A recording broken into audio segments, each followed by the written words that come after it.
Ultimate ഒരു സംഭവമാണ് മുസ്ലിം വികാരം. അത് ഇന്ത്യക്കെതിരെ കത്തിക്കുക ഗ്ലോബലായിട്ട്, പ്രത്യേകിച്ച് മുസ്ലാമിക രാജ്യങ്ങളിൽ. അതായത് പല ഹിഡൻ അജണ്ട വെച്ചാണ് ഈ ഗെയിം സ്റ്റാർട്ട് ചെയ്തിരിക്കുന്നത്.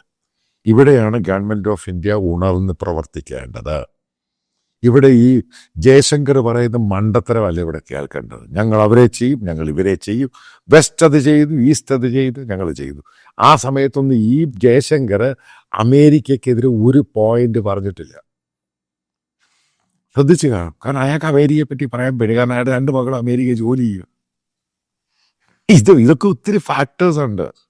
വീണ്ടും ഞാൻ പറയും, നമ്മളും GCC രാജ്യങ്ങളുമായിട്ട് നല്ല ബന്ധത്തിൽ തന്നെ പോകണം.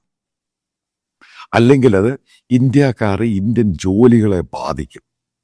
അത് പല രീതിയിലുള്ള ജോലിയാണ്. ഈ ഹൈ എൻഡ് ജോലികളൊക്കെ ഉണ്ട്, പക്ഷേ ഏറ്റവും കൂടുതൽ ലേബർ ഓറിയൻറ്റഡ് ആയിട്ടുള്ള ജോലി, മറ്റുള്ള ജോലികളൊക്കെ നടത്തുന്ന ഇന്ത്യക്കാരുടെ, മനസ്സിലാക്കുക, ഇന്ത്യൻ മുസ്ലിങ്ങളുടെ വരെ ജോലി പോകും.